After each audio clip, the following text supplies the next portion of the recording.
Segirinya bajja kumutta. Lwaki yono mulala simulwadde? Oyo key witness wa government. Alani. Ne batujjako omusajja gwe tumanyidde ddala nga Honorable Segirinya. Ebyagenda maaso byonna tewali atabimanyi. Ne Ssewanyana bye yayogera yewe yasalawo okukolagana ne Museveni eno ye munene batugumbula. Museveni yali tasobola batta bombi lumu. Senga bonna baasalawo ne bagamba nti ffenna tuganye nga Segirinya bwe yagaana. Naye Museveni yayina omuze akolaganako n'omu n'alyoka ttono. Yes, mu mawulire agakagwawo era getugedde nako olunaku olwaleero. Meeting z'ekiro enkambwe ampuliriza ku popopo wali mundeeba Bobi Wine okusinkana General Sale ampuliriza uli obunkenke bino byewuunyisa olutalo munda mu National Unity Platform sente zibizadde ebyama lumbuye bibi ettake ampuliriza bwino apuliriza amaze okubeera nga afuluma ono alese akaka byonna tugenda byoli olunaku olwaleero ampuliriza munda mu kibiina kya NRM waliwo okuyuzaayuza oba okweyuzaayuza munda byonna nabyo ogenda biraba era nga bw'obiwulira abasajja ensimbi zibafuukidde ensimbi kaakati nno olutalo munda mu National Unity Platform abaka ba Parliament bonna abaweebwa kaadi eza NUP oba bayite bafulaga beyala waliwo okutya waliwo obunkenke nga n'abamu batandise dda okulabwako mu bitundu ebyenjawulo nga bafuna kaadi eza NUP okutukiikirira naye nga bano kaadi bazizzaayo ku kitebe nga bawandiikira Secretary General kw'ossa ne President Kyagulanyi nti mutusonyiwe mwebale tussaamu bwesige okutuwa kaadi za NUP okubakiikirira naye tuzikomezzaawo kati wuliriza waliwo ebyama ebifulumye ebiri emabega wa kino lwaki bano omu ku omu bakomyawo kaadi za NUP ate nga bano bonna abazikomyawo basinzira eri mu Western tekuli n'omu wano mu Central tekuli ba mu Eastern eri naye ba mu Central kati wuliriza Speaker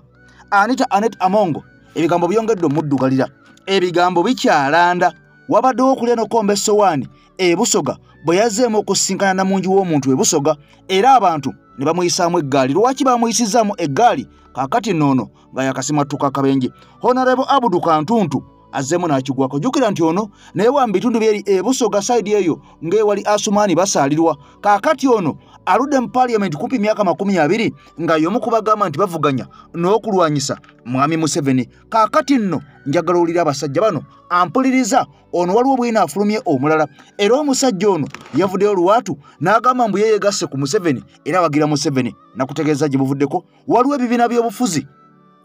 ebikwata mu 20 ebyasaze eddiiro ne byegatta ku Mwami Museveni muno nga mulimu n'ekya Need kye mmanyi mwenna mulimu n'ekya Asumaani basalirwa kye mmanyi mwenna byonna byavuddeyo ne biva ne bigamba nti futukkiriza tugenda kwagira Museveni kugamba nti General Sale okusinkana Bobi Wine bino byakyama lwaki si byakyama Bobi Wine His Excellency Robert Kyagulanyi Ssentamu Mitembo okusinkana General Sale waliwo okulya n'okukomba essowaani era munda mu bisenge by'amakolero ampuliriza amawulire galaga nti General Sale ne His Excellency Robert Kyagulanyi Ssentamu Mitembo bano baali ba mukwano nnyo era nga balinnya mu kimu wabula bino byaliwo nga Mwami Kyagulanyi tannaba kubeera nga afuuka president oba tannaba kubeera nga afuuka omubaka ow'ekyaddondo East ono nga bassa kimu nga balinnya ne mu kimu waliwo amawulire agafulumye nga galaga nti bano balina n'oluku balina ne pulaani bombi era bano bakola biiki ebusaabala uliriza bakola biiki ebusaabala era bano bakola biiki ebusaabala nga bamaze okugula ettaka ne baawulamu omu nadda sayidi eri omulala nadda sayidi eno kaakati nno waliwo okugugulana oluvannyuma lwa Mwami Kyagulanyi ate ogenda mu bitundu by'eruweero ab'eruweero ne bamugamba nti kyaliiwo General Sale atumazeeko ettaka Sale amaze ettaka lya buli munnansi wano General Sale atufudde emmomboze General Sale atumazeeko emirembe kaakati nno wano okusisinkana era ebyama we byatandikidde okuyiganga entungo eyiika kotogge wuliriza Mwami Museveni yabadde alina okugenda mu ggwanga ery'e Kenya okuziika kati wano wakulu nnyo Raila Omolo Odinga Prime Minister w'eggwanga ery'e Kenya eyafudde wuliriza nnyo ggwe Mwami Museveni teyasobodde okubeera ng'agenda okuziika e Kenya lwaki teyaziise wuliriza ggwe amawulire ag'omunda galaga ensonda ziraga nti bannakenya batandise okukiteeka ku General Museveni nti yandibanga y'omu kwabo abaaviiriddeko okufa kw'omusajja Omoro Raila Odinga ow'eggwanga ery'e Kenya okufa mu ggwanga erya India. Kaakati ono wabaddewo okutya obunkenke n'okweraliikirira nti mwami Museveni bw'anaagenda e Kenya okuziika abasajja bannakenya mubamanyi bandi mu embarasinga, bandi mu kuba amagye amavundu, bandi mu kuba ennyaanya, abasajja bandi muyira omugambo. Kaakati nno ono okusinziira ku by'omunda ensonda ziraga ono ekibooziboozi kyatandisewo nti mulwadde, era ng'ekibooziboozi kino kyatandikidde mu ggwanga ery'e Kenya. Abasajja abagezi bagamba nti era ekibooziboozi kino kyatandikiddwawo munywanyi we amanyiddwa nga Pulezidenti Ruto. Bagambe nti mwami Museveni mulwadde nnyo olwo bamuggyeko excuse ey'obutasobola genda mu ggwanga ery'e Kenya okuziika. Kati wuliriza ampuliriza. General Muhoozi Kainerugaba yavuddeyo n'alya mu ttama, era ono yalangidde buli muntu yenna eyavuddeyo n'akakasa nti General Museveni mulwadde. Era ono yagambye buli muntu yenna buli ggulire eryawandiise nti General Museveni mulwadde kagenda mujjutuka. Era ono yakakasiza ensi nti General Museveni gy'ali mulamu nnyo talina wadde akamuluma. Jjukira nti olunaku olwaleero mwami Museveni agenda kunoonya akalulu wali mu bitundu ebya Jumani, era nga bano bawadde ddala ne directive yonna okusanga omwana yenna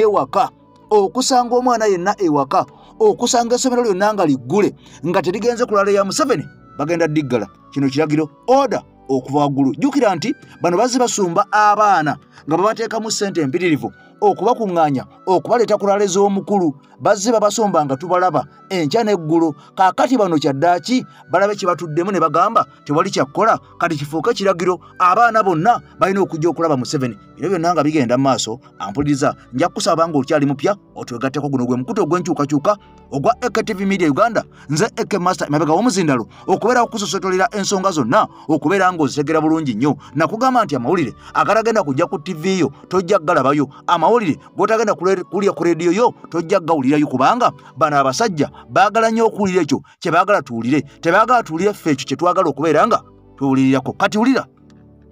nja kusaba n'obombe video soko ogimpere like oba kye twandise ekigalo, kubanga ngenda kusumulula emboozi nkugambye nti ebigambo birungi si birungi. Obunkenke munda mu NRM bufuuse obunkenke. Kaakati nno nga waliwo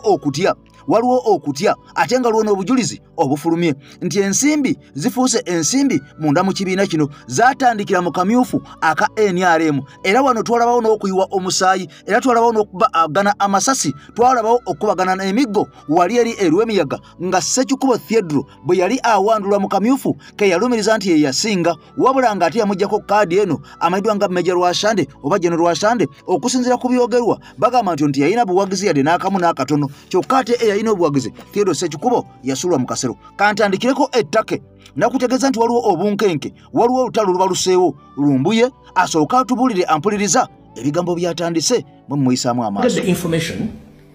ekwata ku meeting yabadde ku kana asinkana David Musiri ebyakoze olwa mu birabye. Yabadde n'omukyala gwe bayita Nakuya eyeesimbye mu Kampala Centre okuba Makkaadi. Kati ye Tafubbi avuddeyo bino byayogedde. Tafubbi olwadde avuddeyo n'ayogera bino. Njagala ow'amatu ku voice note eno.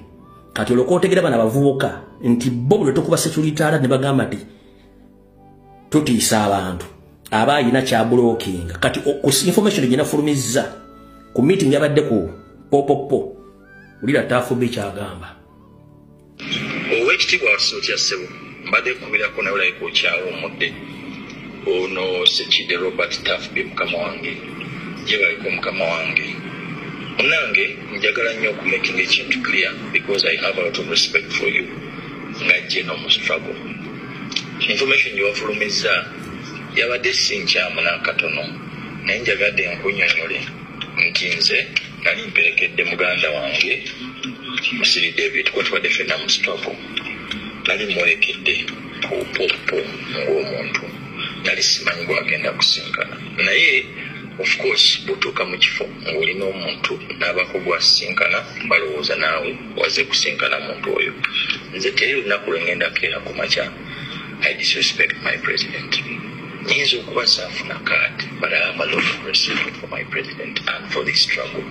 Mbadde eddoboozi lya nkizo okugezaako okuwulira n'okulwanira enkyukakyuka mu Uganda sisobola kukivaamu mukama wange. Era okutegeeza ebigambo bino tugenda kundaba nga nkedde ya kibiina kyonna mukama wange ndi wa National Unity Platform. Era mukama wange ategeeza ensi nti basitaneebuze kuba stakeholder abasooka abantu b'amakiri kubanga tuli ekibiina kya people power. So njagadde nzije obuse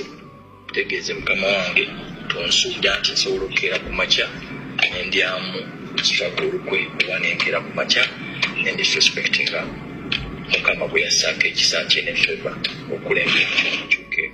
kikoze mbwetowaze n'ekitiibwa ky'amaanyi mukama wange kansubye sikoze ensobi siba bulungi. Alright. Oyo ye Comrade Tafu B nga confirming information gye nayogedde yabadde ku Papa Po wabula yakugambye nti he wasn't part of that group. Yabadde avuzeeko bufuzi David Musiri ogendo sinkana Mpuuga so yeti yabaddemu lwakuba drone zaffe zaamukutte ejjumula nga aleesaani alese David Musiri. So security alert nawadde nnya nga mulimu n'eno olw'okuba nti ono kimukakaseeko azze n'agamba nti information ginadde yadde entuufu naye yeeta yabadde part of the team. Nawadde security alert nnya. Kati gwe mukulu ngenda kukusaba kitwale nti tomumanyi nange sikumanyi byenkola bireke nawe okola bibyo. Bono ogenda maaso ngozze mukola video enda eyo ne timu yinzo givaako mu weekend nkulabula ne buwiike mwinzo. Kakati nno bino byonna nga tebinaba kubeerawo oba olya otalo okwalukawo wakati wa bakomredi baffe bano boolaba ababiri wakati wa Fred Lumbuye kusane Sadamani Makebe honorable. Kakati nno wuliriza ebigambo omusajja mwedwa nga Fred Kajubirumbuye okusinzira mu ggwanga erya Ttake ekibuga sijja kyogera. Kakati nno ono yaleese security alert nga bw'oziwulidde era nga bulijjo bw'atera okubeera nga azireeta. Era ono mu kuleeta security alert mwabaddemu n'ebigambo ati waliwo comrade omu atambula ne president era ng'ono y'omu ku babodyguard be agenda okukozesebwa abasajja bano mbu aba regimu nga bayita mu kutiisatiisa maama we okuwamba maama we oba okutugumbula maama we nga bamusaba atuukirize mission gye baagala atuukirize. Kati comrade ono oba bodyguard wa president awangalya mu bitundu ewambogo. Kakati no ono yavuddeko kalumanywera omusajja Sadamani Makebe yavuddeyo n'ayambalya Fred Kajubirumbuye era engeri gye yamwambaliddemu ampuliriza Fred Kajubirumbuye okuzza omuliro byabadde bitandise bwe biti nga Makebe ono amwambalire. Jjukira nti Lumbuye tatera nnyo okulumba muntu nti oba amugambe kino oba amugambe kiri oba agugulane naye okuggyako oyo abaamutambadde. Kakati nno wano wavudde okulya n'okkombesowani nga ne Makebe mumumanyi bw'atandika okwogera era ddala gabeeranga Makebe gennyini tegasirika tegazikiza tegakkakkana gongera kubeera nga gakubagana n'okuleekaana. Kakati ono yalumbye Fred Kajubirumbuye n'amutegeeza nti security alert zaawa nnungi nnyo naye waaziweera wakyamu nnyo era nnungi nnyo zaawa naye akaseera kaziweera mu kafu nnyo era nnungi nnyo security alert zaawa naye aziweera mu bantu abakyamu. Kati wuliriza mwami Lumbuye yabadde amaze okubeera ng'awa security alert n'eyo emu ku ezo ey'omundeba ku popopo meeting z'ekiro ezitula enkambwe ng'era meeting zino zitula enkambwe ku security ali eri ku popopo mundeeba ne wali ku Serena ekigu. Kati nga security zino ampuliriza zigendeddemu okwabuluza ekibiina kya National Unity Platform naddala nga basinzira ku bantu abo abataweebwa kaadi eza NUP. Kakati security alert eno yabadde ya mundeeba okwabadde omusajja amanyikiddwa nga ampuliza Tafu B oyo yali yeesimbye waleri emakindi West n'ataweebwa kaadi era ebintu n'abivaamu. Kakati nno okulya n'okkombesowani we kwavudde omusajja ono Fred Lumbuye kwe kubeera nga security alert eno gye yaleese ate omusajja ono amayiddwa nga Tafu B yatadde akatambi ng'ayogera n'empuuga ng'akakasa nti ekyamazima amatuufu baagenze ku popopo mu ndeeba era nga security alert eno yabadde ntuufu nnyo eyaddala wabula endala eyogeddwa Sadamani Makebe gye yakubye ne batandikira wano bwe gwakuwuliriza then otambuze kati wuliriza. Kati badde balina okunoonya muntu ki gwe bagenda okukozesa atusobola ku president nga baagala either kosa foot soldier omu ku babodyguard ba president. Kati ng'omuntu gwe bayinza okufuna ali okuppira president Mukulumbogo nziramu otegeeza public Mukulumbogo aliroyo ku president wabula waliwo ekikola kye baagala okukola ekiyinza okumuleetera obuzibu kyekiruwa. Yes, tutandike bwe tuti ne gw'ozadde akubira eŋŋoma. Yes, Mr. Fred Lumbuye mmanyi wagikoze mutima mulungi, but at this point in this revolution we need to know when, why, where and how to deliver the message to the public. Tuino manya but tukano gamba message eri encrypted to the public. Amazima gain security alert yandibadde nnungi ne mukana kasera at this point in time erizo kola damage jetuli auge mazima. Number 1, bana bambogo bolaba nabasinga obonja bali ku studio mukulembeze tebagana kwa social media. Tebagana bimanya. Tebimanya bimanya bya views tebabimanyi. Tezo bali batula banganako. Naye tolo abantu batuwama tu nze nali natya edoboza binateka yawo je likoma natyamu ebyaddala byo sirimanyi diri yeyo kati misafara kati gonsingako ate by far abantu bagenda tukabagambe omwana ono mbogo ekitufa izo bali royo naye ate agenda bera compromise already kala inflated lwachi waliwo sente ene waliyo mama bana bali ku district ground LC1 biralamu mbadde nkusaba information nyimye tufurumya eberenge eriwelo packaged mbuba bakasanga weri jimutwaire mu kabox nze nabagamba mwana buli ena ina security alert tochigeza no isa security alert mulinya lyange wano so kunkubira simu inbox me otherwise sagala kusiwuka mpisa mwana bana bali tutambula mwana ku ground balalamu banyivu ono chagula tukyamagala mutwagala chagwa ine dambu mbuyiravo chagulanyi omukono gufa intane gulo omukono zero from wagoya gala but chagonya foka subi yafe our last line of hope kati abono watako baga maleka te atamukuma tabichi mwana nedda mwana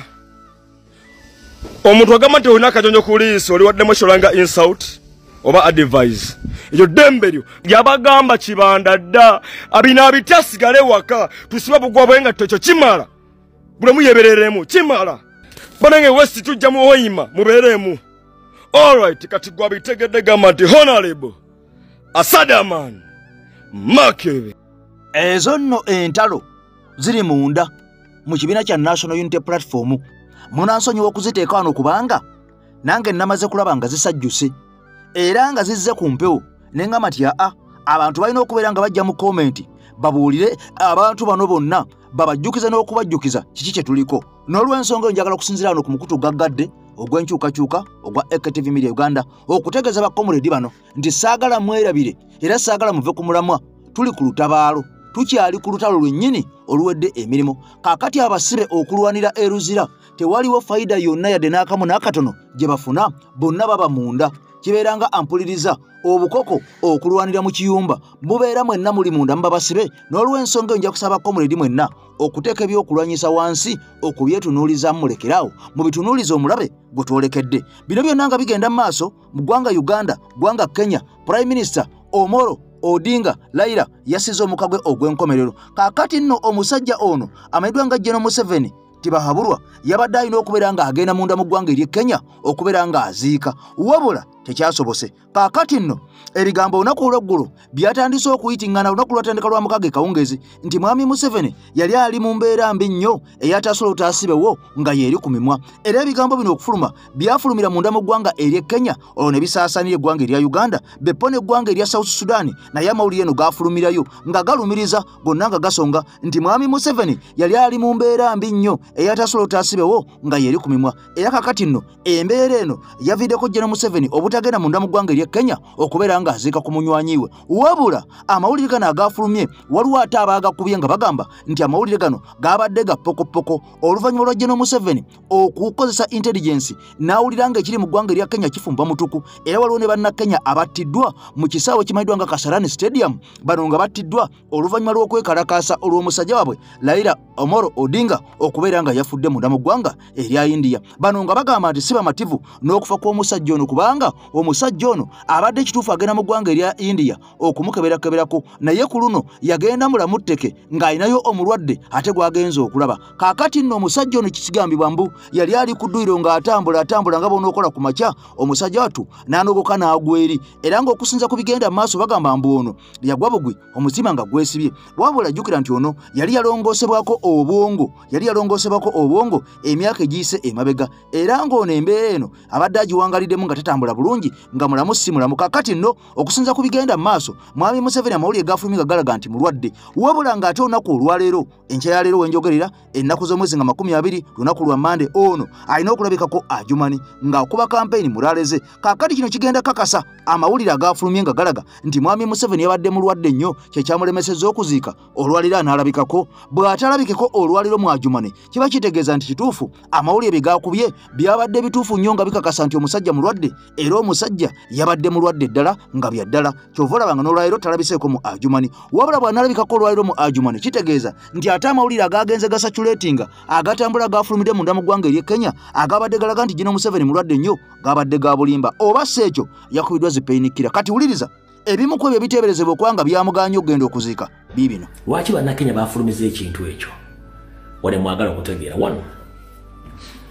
Museveni abadde alina okugenda okuziika mukulu Raila Omolo Odinga mu ggwanga ly'e Kenya naye bannakenya bafunye oluvuuvuumu nti enfa ya Raila Odinga y'amatanka n'empale za Museveni so ne batandika okwogera ebigambo bingi ku social media platform newaabwe nga bagamba Museveni ali involved mu kutta Raila Odinga era n'engeri abadde bayayanamu okufuna omulambo gw'Odinga n'engeri Kenya Authority gye bakozemu okuba abantu amasasi nenyongera okubajjukiza abantu abakuba amasasi e Kenya si bannakenya abasirikale ba M23 Museveni beyawa luto omukuumira mu buyinza abalina right to kill abasi bannakenya kati engeri gye bakubyemu bannakenya nga bali mu kwekalakaasa ku mulambo gw'Odinga n'obuvuyo bwabaddewo mu Kasarani Stadium kino kyatisiza Nyandwe n'agamba sisobola genda Kenya nsobola oddusuliramu akabeeyo basobola okumpamba nga ly'okwekalakaasa kati kiki yabadde alina okukola one yabadde alina okukozesa mutabani we Ruto bakozesebwa propagandalist baabwe ku social media ne ku mainstream media okukuba eggulire ligamba nti Nyandwe Soferi mulwadde nnyo era ali mu critical conditions ensi ebere ku ekyo kati ekyo nti amawulire gafubutuse Kenya te Museveni ali mu mbeera mbi nnyo mu Uganda tusu ne basooka ne bagaana obbikkiriza era tugaanira ddafa omuntu ali tutegedde kati akakodi ako Ruto yakakoze ng'akolera Museveni yabadde backup nti Kenya bwenegamba amawulire gava Kenya ti Museveni mulwadde nnyo era ali bubi nnyo kiba kitegeeza nti Museveni ne bw'atagenda kuziika Raila Odinga kiba kitegeeza nti ensi yonna yadde etegedde ti Museveni mulwadde ebeera excuse nga amaze okwekubira paasi kyembaga nti kana akasajja kazanya politics ow'ekiyaaye gwe ne kakulowoozesa ntotegeera naye ogenda okutegeera byabadde akola ng'obudde bukugenzeeko kati yategeezezza Ruto agambe abamawulire ba gavumenti ba propagandalist bakuba eggulire nga liva Kenya nti Museveni mulwadde nnyo kati ekyo kiba kimuwa enkizo bw'atagenda kuziika ensi ejja kuba etegeere Museveni bayisiza amawulire nti mulwadde nnyo mubate mubanja kitegete yagenze kuzika mwategera ndi mulwadde wabula nga bwe nabaga nti okola ekintu okulumya omuntu n'ozika ngo yambe muyambe ekkiriza amawulire ago wegasaasaanye Kenya ne gongera bannayuganda bagapikingamu interest era bangi baagabuukidde nga tebategedde ne kati mbawulidde ekinyuso kyabaddewo kati baagabuukidde nga bwe kisaasaanye nnyo yo yennyini yakisebe kibeerewo n'atyamu n'agamba kiyinza okundeetera obuzibu mu maaso awo kati kansindike mutabani wange agambe nti bannakenya mulekera okuwandika ebigambo by'ekisiru nze siri mulwadde wendi era tujja bakolako kati muhoozi kwe kuva n'aba NRM mutandika okudiffusinga information eyo naye nga mu kusooka bagyekoledde nga baagala bayambe onaleme genda kuziika ki kuziika Raila ng'ategedde obuzibu obuyinza okubaawo e Kenya so ako ke kakodi akabaddewo mu kufulumya amawulire kyola nti gafulumidde Kenya era ne gasaasana ku sipiidi ya waggulu faamu nga tukisirise kubanga tukola ki tukimanyi bannayuganda muno batandika okugabuukira nga tebamanyi nti oli yabadde yeekubira paasi ku mbeera eri e Kenya nga tajja kgenda kuziika olw'ensonga basobola omuwulirayo omutuusaako obulabe kati neyeekubira paasi neeva e Kenya neyingira Uganda bannayuganda ne bagipiikinga nga tolina ngeri yojja okugamba nti Museveni teyegenze kuziika Raila olw'ensonga yabadde ki yabadde mulwadde ng'olwadde mumaze okkigula kekabadde akakodi akasooka ku ekyo so saagala babalye ssente yes mugonvu mukimanyi nti emyaka gyegyo mulwadde era kampeeni butazimanako kiyinza okuba ekizibu era kyobula nti waliwo ebintu bitambula bye nabagambyeko ebya kuddita nga wala bwe mutakyalina lugendo baagala kulonda kintu kino bakyongereyo ekyo nombeerawo nga mumbeerawo yanga mukimanyi awo tuvudde kale mukutu gwa nkyukakyuka ampuliriza ggwanga lya Uganda ggwanga lya Kenya Africa okutwaliza awamu kati wuliriza ebigambo nga bwe nkutegeezezza nti obunkenke munda mu kibiina ekya NRM bubasuza batudde bubasuza batunula basula bakokonadde nga lumonde mu kikata kati wuliriza ebyama mukwano gwange mpuliriza nga bwe nakutegeeza nti Genosale okusinkana President Kyagulanyi Ssentamu wali eruweero teyali coincidence. Jukira nti mwami Kyagulanyi yava wano n'agenda mu bitundu by'eruweero era eno gye yakolera speech enkambwe era ogenda okakananga speech eyo nekyaliiwe Genosale temutaliza. Kaakati nno Genosale speech eno yagifunako kopi nga bwe nkutegeeza buli naku olukya nti ebigambo byonna ebyogerwa mwami Kyagulanyi byayogera temulowooza nti tebabiwulira, byonna babiwulira okutandikira ku empaka ku Zedi okutandikira ku asooka paka ku asembayo General Museveni mukama waabwe. Kaakati no mwami Kyagulanyi yava n'ategeeza abantu b'eruweero nga bamaze okubeera nga bamuloopera n'okubeera nga bamunyonyola engeri gye bafuuka emmomboze mu nsi yaabwe, engeri gye bafuuka emmomboze ku ttaka ly'abajjajjaabwe,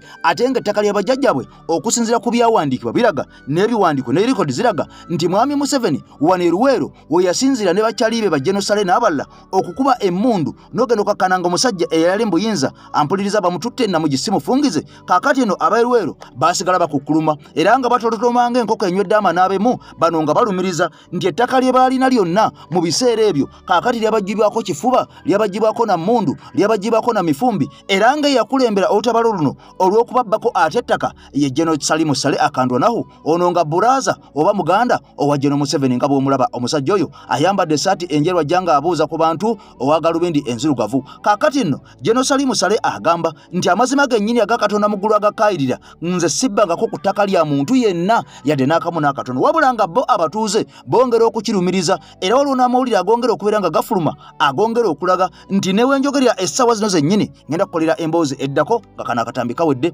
emboozi eddako waliwo abantu ebikumi n'ebikumi abaasenguddwa wuliriza baasenguddwa nga mu baabasengudde gavumenti y'omukulu ono kyali amanyiddwa nga Genosale yeekulembedde okusinziira ku batuuze balumiriza nti abantu bano ababasengudde kuliko ne baminisita abali mu gavumenti eya mwami Museveni. Wuliriza ku bantu bano ababasengudde ng'oggyeko baminisita abali mu gavumenti ya mwami Museveni mulimu n'abo abajja obuzi nga empunzi oba banoonya obubuddamu. Kati bano abajja nga banoonya bubuddamu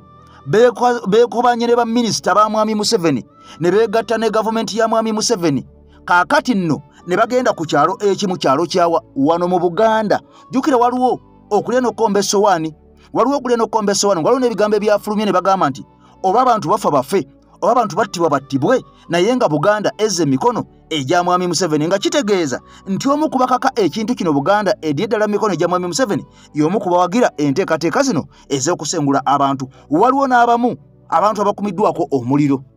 oba oluyita luto, waliwo abakolezeddwako omuliro ng'ekibakolezezzaako omuliro baamuke ebifo nga bakyatemya bwe bagaana ekiddako kubaserengesa zira kumwa. Kati Genosale mu bigambo bye akakasizza n'agamba nti kituufu nze ne His Excellency Robert Kyagulanyi Ssentamu twali bakyali, twali ba mukwano, twali wamu era twagulako n'ettaka awamu ne tuteesa ekiteeso tukole biiki era biiki zino twazikola. Eya mukyali wange yeye yeewusaabala gye muwulira, kaakati ate eyange ngeri saidi zawali ampuliriza galuga. Kaakati nno nze nensalawo nenga nti kanveewo wano natunda ttaka lyange eryo eryawo eno gye ndi nengula ettaka, sibbangako ttaka lya muntu aga Katonda mugulu temumpaayiriza bya Sale. Munnamagye yaganyuka mu kiseera kino ye muwabuzi w'omukulembeze w'eggwanga ku nsonga z'ebyokwerinda General Caleb akandanwaho asinga okumanyibwa ennyo nga Salimu Sale ayanukudde Robert Kyagulanyi Ssentamu ku by'okubba ettaka. Kyagulanyi bwe yali awenja akalulu mu bitundu eby'e Nakaseke yalumiriza General Salimu Sale okubba ettaka eriwerako mu kitundu kino. Wabula mu kumwanukula Sale yeegaanye ekyokubba ettaka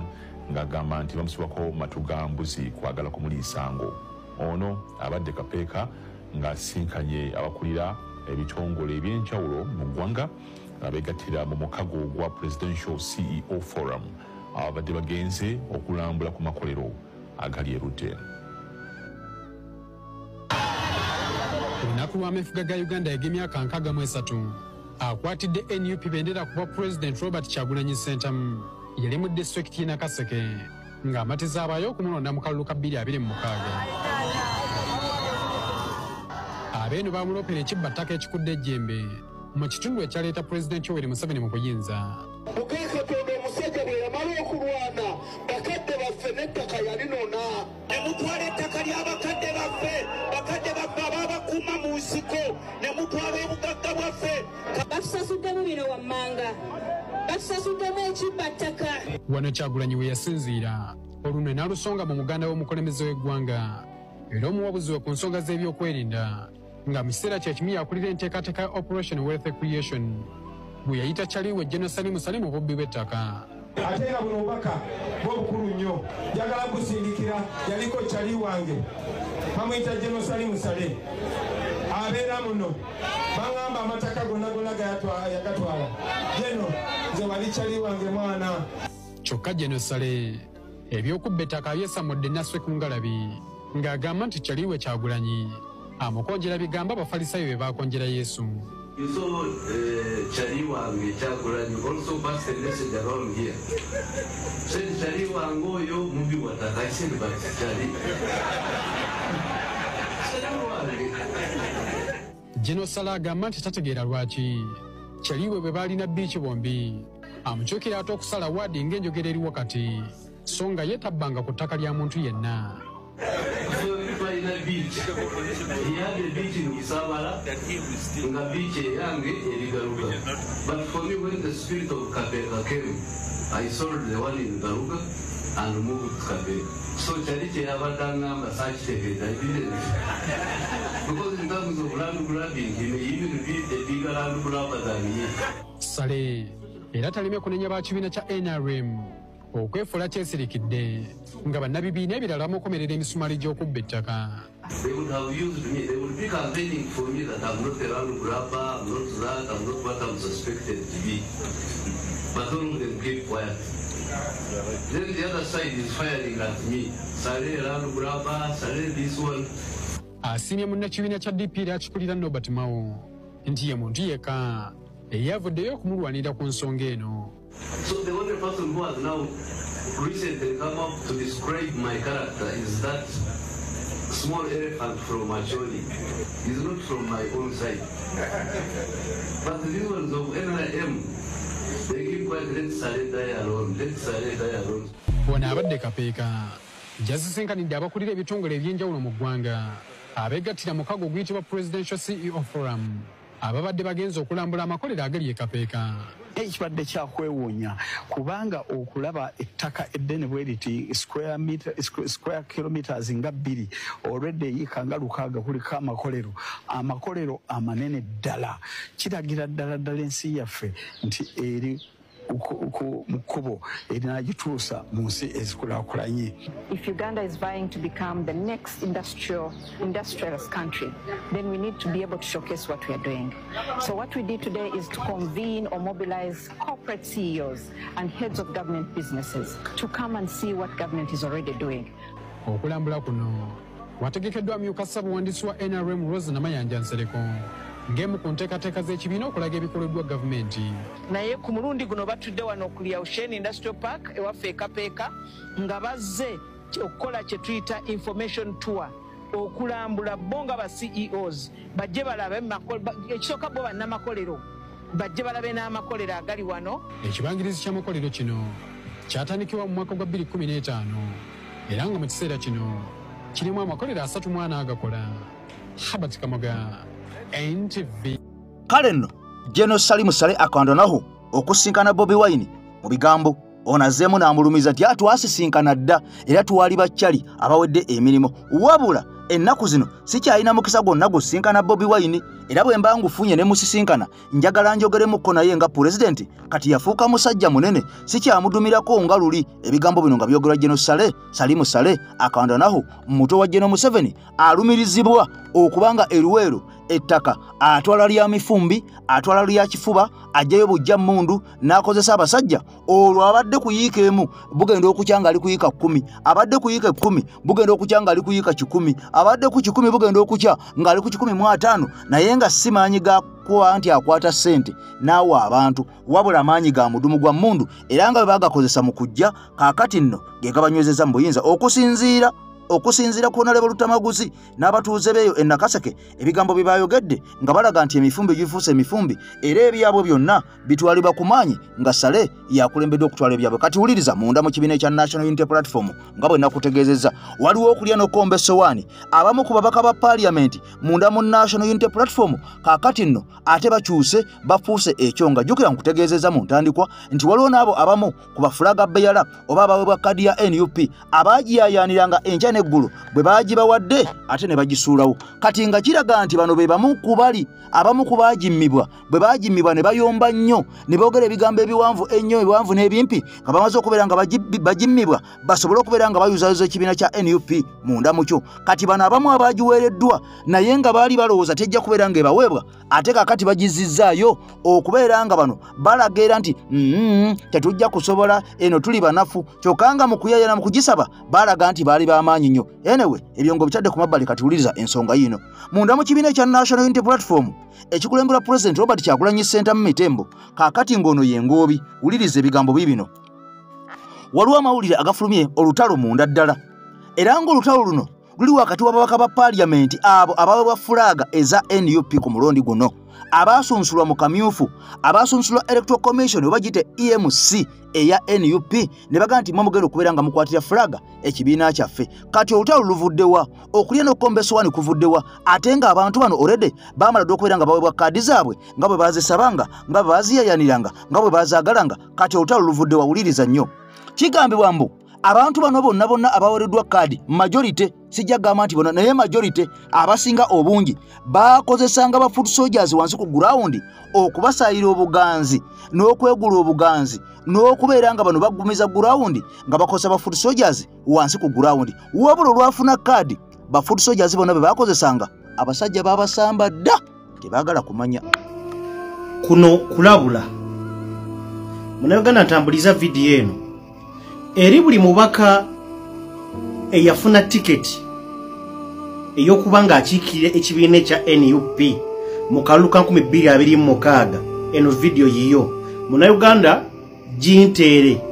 ku mubaka wo oba oyo goyinako obusobozi okuba ng'afuna video eno. Tutandise bwe tuti gitambuze ebula ennaku ziri 2 zokka abasuubirwa okubeera ababaka mu bitundu mu constituency ez'enjawulo okubanga bagenda basunsulwe mu EC naye wano wakulu nnyo ntumiddwa inze n'abalala. Wuliriza wadde ekibiina ki NUP tuyina eŋŋombo y'okwetambulira Kalonde Kabanje Kalwanire ngenda kuddako emabega katono nnyo banaye bagambye mushalinge video eno gwe ate si ya buli omu. By the way eno video si ya buli omu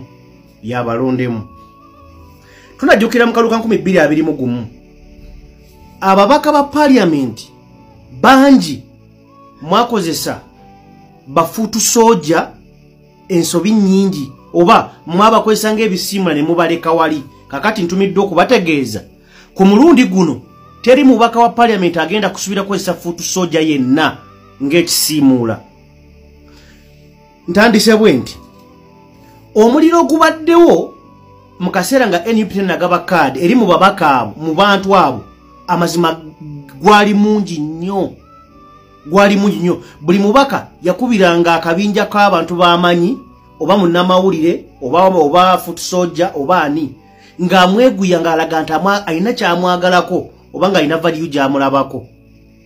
Olwamala okufuna kaadi bantu mmwe amazima gali nti omwana foot soldier oba wamawulire oba waaki akubira essimu togikwata. Kabonero kike muli mukulaga mbagambye wali tuyina eŋŋombe egamba Kalonde Kabanje Kalwanire amazima gali nti mu video eno mbabuulira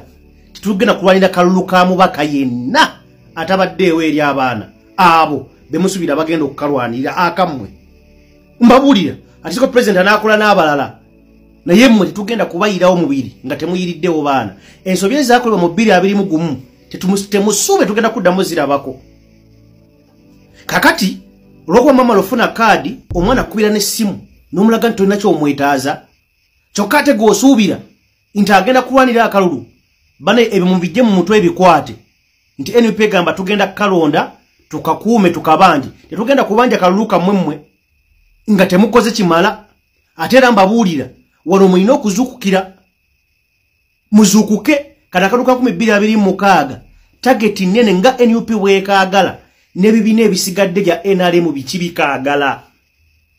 Mawudu omukyala gye yabagamba kufana butanyagwa twagala buwanguzi mu Buganda n'awasigadde muli eyo abaana babakubira amasimu temugakwata mwefula abakabi olwo mwafuna bukadi oyinza okusemba nako nze mbabuulira teri mwana agenda kukubwa mboko teri mwana agenda kulwana kwirawo mubiri nga nawe tomubeereddewo wabadde akwetaagira essaawa zino mukimanyi bulungi bafuutu soja batambula n'omukulembeze embeera gye tuyitamu mukimanyi twetaaga obuyambi bwammwe ne n'okubira ekibaka ne kikulaga nti n'esimu tekigikwata olwokuba kyafuna kaadi 2026 ng'oli mubaka yenna wooli nga wafuna kaadi ya njogera abo bafuna kaadi ya NUP kuba bendi mukwogerako nga mu kaseera kano oli mu kukuba abaana igino tosuubira 2026 abaana abo okubeererawo era saba nnyo amaanyi obeera mangi akaluko bakakuwe mu bungi nti n'oba n'akabba osigazeewo basobole okukulangirira naye tosuubira muntu yenna kuyirawo omubiri sigenda kumenya linnya lya mubaka yenna naye ababaka mwetereeze bana guys mutambuze video eno nkulu nnyo wadde abamu tebagenda gitegeera naye gwagitegedde gitambuze kubanga muvaawo mpite ogwo tugenda mu 2026 tumaze okubalonda okukuuma akalulu akamu atabeereddewo omuntu yenna tetugenda kukakuuma tukoyo tukozesa olaba kati mutwerabidde kati nga muweereddwa kaadi bantu mmwe sente nga mwazigaba wali nga tebannabawa kaadi ng'abaana babakubira ebikopo abakamera ne mubawa sente ne bajja ne bakavalinga bye mukoze akuuma n'omuwa naye kati mwaddawa muli kuki sagala muzuukukereeti temujjukira kwebikanga obudde bwagenda teri nze banaye mbagambye eno video njogeredde abantu bangi nabo badde basobola kujja kwogera naye nze omubaka atayagala kubeerawo ku lw'omuntu oyo guweetaaga mu 2026 tagenda kubeereramu muleke okubanga mukozesa abantu mwatukozesa akaluka 2021 ku luno tekigenda kubaawo amazima gali nti bwe muteetereeze kubanga mbagambye akaluka 2026 ne NRM ekaagala buli kifo kyonna kakusika muguwa gw'amaanyi wano mbadde mwetaagira abaana bano okubasembeza ku mitima gyammwe nga mubabeererawo mu buntu obutonotono teri fulusoja sokusaba mukakadde ka sente nedda fulusoja yitaga ekintu kitono nnyo ng'otugenda tugeze enkya tuli mu tugendawo enkya tugendawa kagadi muhoyima eyo omusadize hoyima kwata fulusoja omugambe kola kino ekyetaano kikubeeremu onywa amazzi ku kkubo kimala we bazimba omutima ogw'obwagazi nti omwana wanalaba nga bagenda kutunda DR forms bagenda kutunda results ng'obulu buwedde temubanenya mwe mulowooza muli b'amaanyi babakammwe mukwate amasimu g'abaana babakubira babakammwe mubeererewo abaana mwe muyinza okulowooza nti mwatuuka babawa kaadi mwatuuka mukirika kyamu era n'ebikwata bye muyina ebyo mubusimanyi tuli kale akaluke tugendamu kakalwandirira kabanja si kammwe tugenda kulwanira kaluka president akamwe mukakolerere okukabanja abagenda okukabanja mubabeererewo yes togenda kukulira abantu bawera batano bagenda okujja boogera ensonga eno naye za njogedde jamu ekyokuyiga banaye buli alabye video eno nsaba gitambuze akawundi kali mu shadow ban tetambuza video naye gwagirabye gitambuze kubanga yeetaagisa ya makulu abaka basusse tubakubira amasimu temugakwata ne mujjukire nga temunafuna kaadi awo nga mwatukubira amasimu nga mwakubira abaana amasimu kiki sagala mubeerebeera bize nze mbalabudde temukaabanga ng'abaana balese ssente mu kaseera kali DR forms ne bazitunda nze mbabuulidde tubirabyeko so tandika osimu omusingi kati omunywevu fuutu soja mubeererewo ayina kuba tagenda kugamba mubulabirire amaka gange nedda ekisinza okunnuma olunaku lwaye waliwo mukwano gwange ayina omubaka omu gwe yabeererawo mu kaseera kali ak'emabega wali naye y'omu ku baana baali baasiranira ettololo twali ettololo naye aŋŋambye nti akubidde omu ku mubaka oyo omubaka amugambye nze yakutwala ekigambo ekyo kinene nnyo guys mwetereeze otherwise mwandikafira mu 2026 kisoboka okuba n'okuwangula agenti wo guwateekayo nga wangudde n'atunda results lwasonga tiwamubeererawo teri futu soja agenda kukubeererawo nga tomubeereddeewo bwe njogera futu soja njogera ekintu kinene njogera department engazi bannamawulire abo baddayihaad abo mubabeererewo bannange kale tugende ku live mu kaseera kano tutemeeteme ensonga tulabe nga tugenda tutambula mu lunaku olw'enkya naye ndoza message mugitambuze mugiwe buli mubaka yenna babaka mwe mwetereezi mwabafuna kadi za NUP bembadde njogera nammwe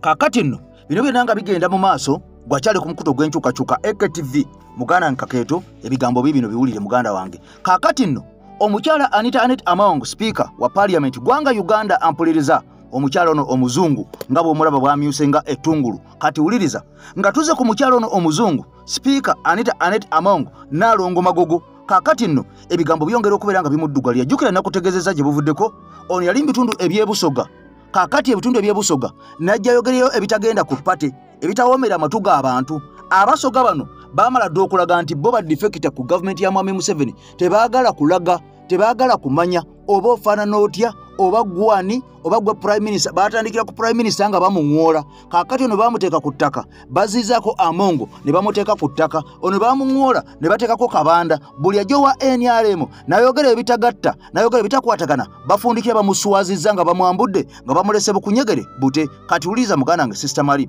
omukyalo ono amanyiddwa nga speaker Anita Anet Among Nalongo Magogo yabadde mu bitundu ebyebusoga era ono n'akakasa ensi nti Mwami Museveni alwanye nnyo okulaba nga alwanyisa ebisiyaga mbw'ate abiwagira ye Mwami Kyagulanyi kakati wano okulya n'okkombesowaani wekwatandikidde era abantu b'ebusoga baalaze nti beetegerera bulungi nnyo ng'akatambi ako bw'okalaba wano yabadde afuutuka ebigambo ebyo ng'ayagala okutambuza propaganda n'okulimbalimba ensi kakati nga yeerabidde nti abasoga bakimanyi nti bwe baamala okuyisa ekintu kino ate bennyini aba NRM baddukira mu kkooti nga kuliko ne ba Andrew Mwenda abali mu hoozi MK abajja ne muhoozi Kane Rugaba ne baddukira munda mu kkooti y'eggwanga Uganda enkulu ne beekubira omulanga nga bagamba nti okugyawo ebisiyaga mu ggwanga Uganda kyali kibi kyali kikola kimenya amateeka era nga bano bagamba bawakanya etteeka eryalirisiddwa Mwami Museveni okubeera nga bino ampuliriza abiyisa era tujjukira omukulu Odwek Rwabogo bwe yagenda e Bulaaya ne yeetonda ku lwa gavumenti ya Museveni okubeera nga bayisa etteeka lino nga bagamba nti bo baali tebaagala kuliisa mbu naye bannansi be babasaba era ne babakaka ne babagamba etteeka eryo muliise bwe mutaliisa tugenda bajjako obuyinza obw'eggwanga Uganda mbu nabo kwe kuliisa naye tebaayagala kubeera nga bakola ekikolwa kino kakati nno abeebusoga batabuse ne bagamba sipiika lekeraawo okulimba yogera ebikuleesa ebituufu tolimbalimba nsi leka kulimbalimba bantu mwe mwayisa etteeka bwe mwamala okuliisa ne muyita eri ne mugenda mu kkooti ate ne mulirwanyisa kitegeeza mwaliisa nga temwagadde kuliisa mufueko gwe mulisiiga era tujjukira ffenna gye buvuddeko omwaka guno gwe nnyini gavumenti y'eggwanga erya America yavaawo n'erya Mutama ng'eyita mu mukulembeze wa President Donald Trump nga bagamba Mwami Museveni baali baagala accountability ey'ensimbi ze bazze nga bavugirira mu gavumenti eya Mwami Museveni ez'ebisiyaga kaakati nno Amongo mu ngeri gy'akiguddeko endala ampuliriza ate yeeno Seruganda toddaawo n'olowooza nti abawagizi ba NRM oba ba officials ba NRM nti bajega nnyo bagazi bategeera teri muntu asobola kukulembera myaka ananga mujega era gwe bw'oba olowooza nti bajega munaye weetereeze era nekyolwanyisa tokimanyi so olina okulwanya ng'omanye abantu b'olwanyisa bagezi I'm very sure nabo badde eka mu bisenge byabwe amazima bagoogerako laale zifuuse laale prime minister eggaali yamuyitamu Balamu eggaali yamuyitamu Honorable Kabanda eggaali yamuyitamu ate olowooza sipiika awonye sipiika olowooza awonye ali mu kugamba Kyagulanyi nga bw'awagira ebisiyaga Museveni etawagira bisiyaga ng'abaana bamugamba olimba agenze n'agamba bali mu bagamba protest vote teriyo olimba ow'ebisiyaga olimba n'ekisinga okunnyumira abantu abawakanya abantu bano babeera kulaaleza NRM bawagizi ba NRM ne bw'oyogera ku Kyagulanyi nga batabuka kyokola be speaker kye bamukoze alikwida n'amulera alikwenda kwekalakasa ku kalulu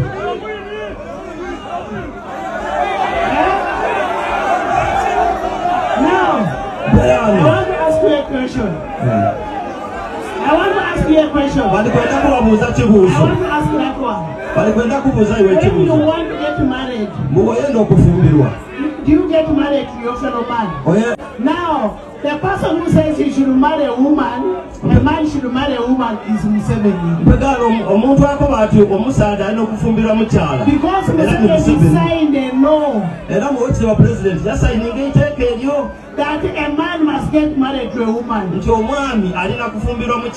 these people of Hamden are saying no, a man must get married to a man. We cannot allow that. We cannot allow a woman to get married to a woman. We should support Museveni because he promotes the values and the tradition. Ate sibanenya, sikyabanenya okuva mukama waabwe ssentebe wa NRM lwe yagamba nti wano mu Buganda tanenya bantu kubanga Nuupu ebba akalulu bwe yabba akalulu n'obululu oba bwali obukadde bwali mu bukadde oba bwali bukadde bubiri mbu Nuupu wano mu Buganda ebba akalulu n'akeekawo empe akanalukoola mbu Nuupu yakabba kakati olaba ssentebe waabwe ayogera ebyo nze bano nabavaako nababulabi naye akaliro bakawulira. Campaign zifuuse campaign laale zaagala kubettira abayimbi bakaaba kakati abayimbi bakaaba abantu bayimba tebenyeenya kakati tuli ena ayogera gwe bayisaamu eggaali laale zibeepimamu okubatta byabufuzi mu Eastern Uganda gye tukyali gye tutetolera omusajja ono golaba Honorable Abudu Kantuntu y'omu ku bawangalidde mu Parliament y'eggwanga Uganda wabula ng'ono abadde ajja awuddisa abantu n'okubalimbalimba nti anze nnwanyisa Museveni era mwami Museveni sikolagana naye era simwagalira ddala era bwe batusibira mu kuti emu batujjamu tufuuse bulere kakati ono olunaku olw'okosajjo ng'alina n'omukyala mayiddwa nga Anita Amongo yavuliyo n'akakasa mbu ate yazze ku Museveni kati wulire byazzeeko. Ndaba mpabe ekintu kirala buli muntu andikirizamu ng'aidi nti ninze kapiteeni we mwende tutyame tukole tiimu edo kunonekeza president candidate wa speaker ati akagoya era tiimu eyo ngabe mundikirikizamu ninze ndiro kwa kapiteeni wayo. Ninze Henry Maganda Matia Cholo tudenze ndi muna mawulire oyo bamweta Abudu Katuntu mumutegeire oyo omusaadha amaze emyaka 25 mu parliament abantu mubayimizo kwamba etimu kidi Katuntu bamulonda mu 2001 oyo avo kwogera ebigamba ayibuti saawa eno yasazeewo awagira General Museveni era yasazeewo n'akulembera buti okunoonyeza General Museveni akalulu mu Bugweri aye Katuntu bw'omubona andidukiza ogute ogunene ogulawo gwe twalinga nagwo wakeeye waife ng'ole bw'abona enteere buli omu yeegomba afune ku lulyo lwayo aye ng'ogute gule gulaawo ng'abantu abasinga tibakiddi kati ng'abantu bwe baleeta ente edisaze baleeta nendo ogulume gule guniineku ng'ogulume guno bwe baleeta ente enkazi gubaawo guti gwagiwunaku einuma gwawanika enindo mu ibanga bwe gwise enindo gwajja gwali eisubi aye ng'enkazi ere gye baleese esaze yeetegeike etya ide ente enkazi ebaawo era gwayiramu bwe wabaawo enuma eddi n'edindi ediida gwadigoba entototo aye ng'ezira kye gukola aye ng'omuntu abona ekiraalo kyaife akobewa muzeeyi nguudo balina ogulume gulo ogw'oluli olulungi aye nga guzira makulu ni Katuntu mpegano Katuntu lawyer amaze emyaka 25 n'endonkobere kuyiwa omusoga ekintu kirala ekigema ku busoga kyewawulira ku Katuntu nti aviire yakirimu mu myaka 25 gyamaze mbukulembeze nga MP uninterrupted ni gulo ogulume gule guwuna kubuwune kunkazi enuma guti gwawanika enindo mu ibanga walowooza nti gwayira gwo kukulya isubi ate gwamala gwalemesa n'ebirume bire ebito okwidda ni Katuntu useless oyo Katuntu okumana nti azira makulu yali yakangira mu parliament emyaka 3 2004 omuliro gwayo ky'abantu ebuseesa twera y'amafuta bwe yagwa olw'obwavu bw'abantu bwe baalimu abantu waire baali bakidi nti amafuta gayitaga emmotoka basalawo bagema ebidomolo olw'obwavu bakoba tufe bajje basena amafuta gale okujja okumaliriza nga amafuta gano gayisa abantu abali mu kinaana ebuseesa ku luguudo awo amagomba ago mugabo n'agali Massgrave. Aye Abudu Katuntu azira magezi gasobola kukola research nti kiki ekyaviira kwa abasoga nga bakidi amafuta goocha ayo okusalawo beweeyo bajje wakiri gabooche nga banoonya amafuta kufuna sente. Azira makulu ni gulo megule oguli mu kigo ogulaawo baneiba bagwegomba aye guzira makulu. Abudu Katuntu azira magezi kutegeera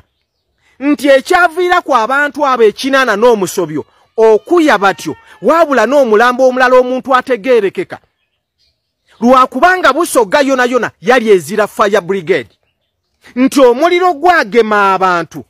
gwaboocha fire brigade yaidanga wabiseesa wamukaaga kuva Kampala. Abudu Katuntu azira ku magezi gategeera eyo yali nsobi ya gavumenti eno nga omuliro guno gwayokya abantu baifabo nga gavumenti fire emotoka dona dino mamba buli kimu kyona edati ya gasi ditambulira ku Besigye mu Kampala didwire aye nga Busoga yona ezira motoka fire brigade ndala. Aye Katuntu azira magezi gasobola kutegeera nti eyo yali negligence ya government eno era yafuna magezi Katuntu kuirayo mu parliament yakobe nti banange omuliro guno gwayokeiza abantu ebuseesa abantu kinaana baaya beyond recognition ensonga yabaire nti we bayirira omuliro guno mailo mukaaga okuva ku police enkulu eyeiganga singa iganga yabaire ni fire brigade mudachi kabiri asatu yandibaire etuse oba oli awo twalitakiriza aku Katuntu tiyafuna magezi ekyo kukitwalanga kiteso mu parliament. Katuntu nendondage ku Busoga kozi ebairewo egema ku bantu ba bulido kubanga abakobi awangalire kuluyirwa opposition nga Katuntu omuwulira nti agirimu. Nenda yiwonkobere Katuntu ensonga y'ebikado buli muntu yavaayo yayogera naifa abantu ba bulido ku bikado. Katuntu yavaayo oli okumuwulira nti akulembeire ensonga ya Busoga ayenga buti mu ba member of parliament mu Uganda abasinze okulwamu Katuntu mwali wakubiriye Busoga okwira ku mama Kadaga. Abudu Katuntu okukulaga nti n'ogulu megule ogulaawo oguli mu kiki mu lugo ogulemesa nibine ebitototo byokwida bikole kibinineku batuuka n'okujja mu kibali ekyo mu Kidi ekibali ekyawula district y'Ebugweri ku y'Ebugiri oba beetawo igogero bagobamu ebikumi n'ebikumi by'abantu abaali balimamu omutyere. I think it was 2011-13. Abudu Katuntu member wa parliament w'ekitundu ekyo tiyafuna magezi kukuba nti no kanje ndiwe w'omubiri kulwa abantu bano ogulu megule ogulaawo guuna kubuune guti gwawanika enindo gwaira wansi kulya isubi ayenge enkazi yeteze butimu Abasoga nenda munkobereku Katuntu wamubona kuuliwe ng'ali awo mu nsonga d'Abasoga very useless ni gulo ogulaawo oguba mu kigo ng'ekyalo kyona bagwegomba aye ni bw'oleeta enkazi neefukamira wansi guzira kye gusobola kukola ni Katuntu. Era twabakobera n'abakobera nti General Museveni alina abantu be yagula mu opposition yabasigaza mu bibiina byabwe abandi yabagula mu opposition yabayiza direct mu NRM buti mu mazi okukitegeera Busoga General Museveni aba opposition abali mu NRM Asumani basalirwa Abudu Katuntu abo ba NRM ayibe yaleke nembali buti muwulire buti saawa eno aye omuntu w'Ebugweri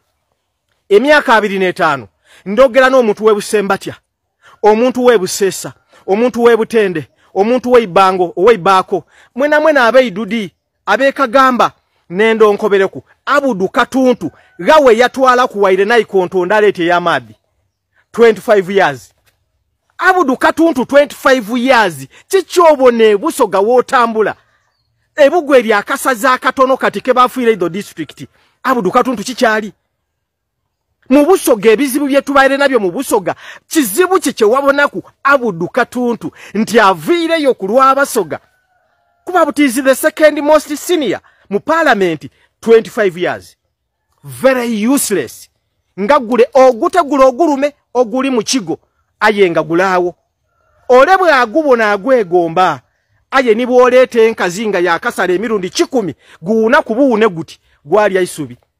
buti banona abantu na galume getulinago mu kiralo kyebeta Uganda nga Jeno Museveni yagalaaga aye gasigala mu kiralo buti abali ku kyalo n'abantu b'ebugweri babeeyo bayisunga tulina ogulume guno gulaawo very useless abantu engeri ye babonamu bw'obanga totegeera nga 25 years nti abantu b'ebugweri bali bubi abantu b'ebusoga bali bubi ebugweri ezira malwaliro Busesa hospital Gibone health center simanyi 3 very useless Katuntu wabona butimu okusoma kwa ime kwa bayamba ki very useless ja ku isomero lye Butende ja ku isomero lye Bukote kagala obona abana bati amebukote kawansi very stupid